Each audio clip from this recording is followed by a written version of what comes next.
Welcome to the final days. Today is February 17, 2020. Today we are going to see some fascinating footage of oddities in our sky. Also, I'll be providing an update on the mid-May cosmic event. The images of the sky oddities came from the Alaskan FAA weather cameras yesterday, February 16. Each frame is 10 minutes apart. The purpose of this channel is to show viewers that we are living in the very last days according to the Holy Bible, and to explain why this is good news and also how to prepare. Our first video comes from the south-facing weather camera located in Moose Pass, Alaska. Now this is supposed to be the moon. Look how large it is. And then if we check the moon phases, calendar12.com has the moon phases. You can find them on lots of different websites. It shows here that the moon for February 16th, yesterday, was only at 44%. It was not a full moon. It was 44%. So I cannot explain to you why the actual moon phase should have been 44%. However, the FAA image shows it a full moon.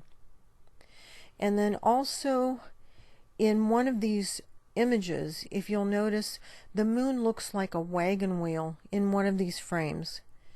I can't explain why it looks like that. And then something else is very different also. The moon goes from this large wagon wheel size in 10 minutes to a tiny dot. Jesus describes the last days in Luke chapter 21 verse 25 when he says that we will see signs in the sun, the moon, and the stars when the end is near. As Christians, we are commanded to watch for these signs and wonders, signaling the end of the age, so that we are not ignorant of the very late hour in which we are living, and so that we can be spiritually prepared for what lies ahead and help others to become spiritually prepared. Our next video comes from the south-facing camera in Thompson Pass, Alaska. Here we see an incredibly enormous celestial object rolling across the sky. Now, for several reasons, we know this cannot possibly be a lens flare. In some of the frames, it actually goes behind the clouds. Lens flares cannot do that. It has a heavily textured surface. It looks like it's been pummeled by millions of asteroids. And this texture makes its rotation very obvious. Lens flares of the sun don't rotate. Our sun only rotates once every 27 Earth days. This object has a fast rotation.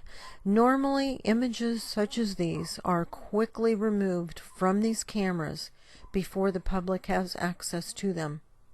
I only get what they miss.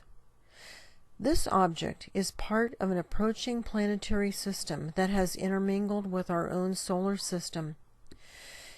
It accompanies a highly magnetic celestial object that is so powerful it bends light, space, and time. For this reason, the magnetic anomaly cannot be viewed directly, but its path of destruction can be monitored and projected. Several scientists around the world are tracking this magnetic object. Mike from around the world, who appears from time to time on the Paul Begley channel, has alluded to this powerful magnetic object and has warned that Earth will be reeling from its effects in mid-May. The Terrell Black Star channel has also been tracking this object for years and provides a weekly update report on its location. And he too reports that we will be coming in close proximity to this object in mid-May.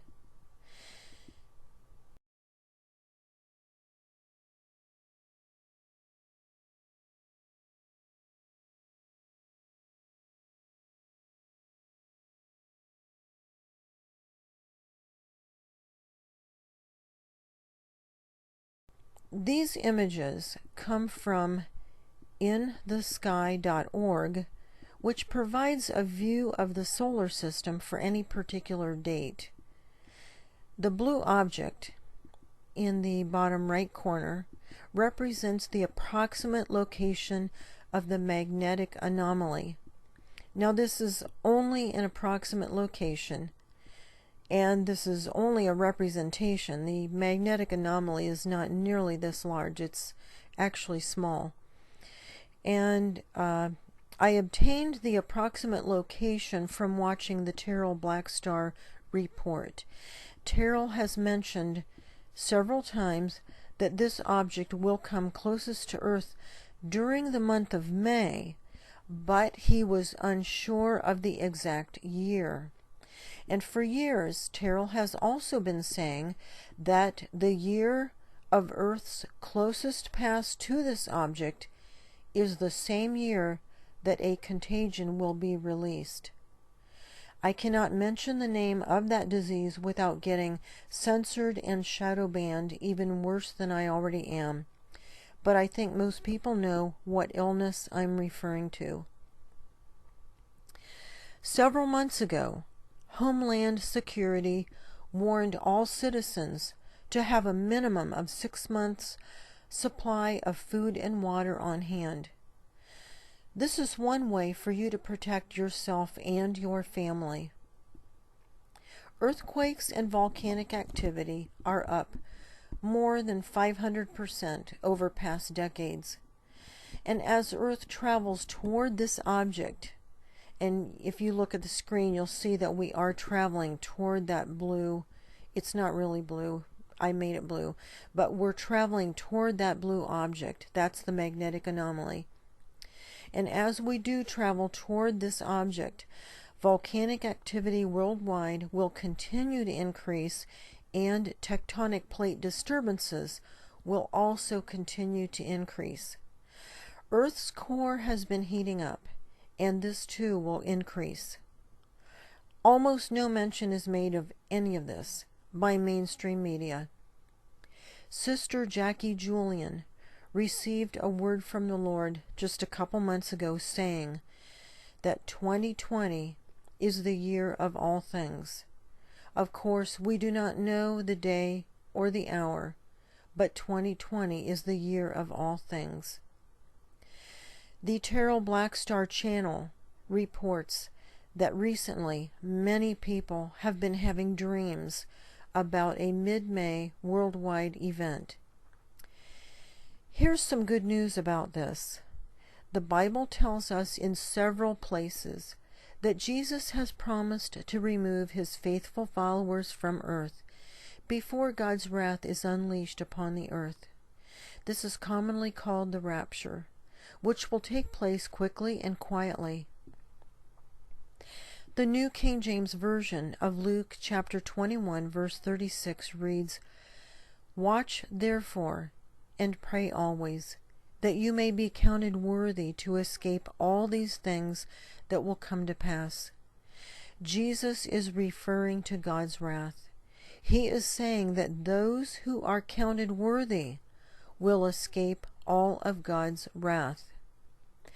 The Bible repeatedly promises that faithful followers of Christ are not appointed to God's wrath.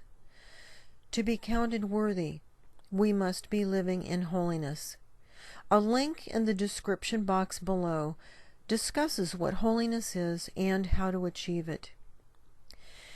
So, in addition to stocking up on food and water to be physically prepared, we also need to be spiritually prepared so that we know where we are going when we leave this world. If you haven't made a decision in your life for Jesus, please do so now. These next few screens will tell you how to accept Jesus into your life. Simply pause the screens if you need more time to read the text.